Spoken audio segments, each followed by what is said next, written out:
Science fiction కథాంశంతో తెరకెక్కి box office దగ్గర అద్భుతమైన collections రాబడుతున్న movie కల్కి. ప్రభాస్ హీరోగా నాగశ్విన్ డైరెక్షన్లో వచ్చిన ఈ మూవీ ఆడియన్స్కి ఒక కొత్త అనుభూతిని ఇవ్వడమే కాదు, బాక్సాఫీస్ దగ్గర సంచలన రికార్డ్స్ చెలగొడుతూ కొత్త రికార్డులను క్రియేట్ చేస్తూ ఉంది ఈ సినిమా. ఇప్పటి వరకు ఈ సినిమా 11 రోజులకు గాను 900 కోట్లకు పైగా కలెక్షన్ సాధించి రికార్డు క్రియేట్ చేసింది. మామూలుగా ఒక స్టార్ హీరో సినిమా హిట్ అయితే లాంగ్ రన్లో ఈ కలెక్షన్స్ వస్తాయి.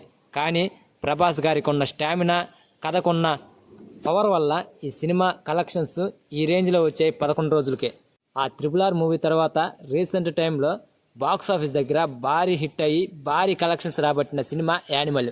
రణబీర్ కపూర్ హీరోగా సందీప్ రెడ్డి వంగ డైరెక్షన్లో వచ్చిన ఈ యానిమల్ సినిమా బాక్సాఫీస్ దగ్గర లాంగ్ రన్లో 900 కోట్లకు పైగా కలెక్షన్ సాధించింది. ఈ యానిమల్ రికార్డును కల్కి మూవీ పడగొట్టేసింది. అది లాంగ్ రన్లో కాదు, ఓన్లీ 2 వీక్స్లోనే. త్వరలోనే మరొక రికార్డును క్రియేట్ చేయనుంది కల్కి సినిమా. రాజమౌళి తెరకెక్కించిన RRR మూవీకే లాంగ్ రన్లో 1100 కోట్లు వచ్చాయి. ఈ కల్కి సినిమా మరొక 3 రోజుల్లో ఆ రికార్డును క్రియేట్ చేయనుంది. నాకు తెలిసి ఈ రకంగా చూసుకుంటే లాంగ్ రన్లో ఈ సినిమా 1300 కోట్లకు పైగా సాధిస్తుందని అంచనా. చూద్దాం ఈ సినిమా ఎక్కడి వరకు వెళ్ళాగుతుందో.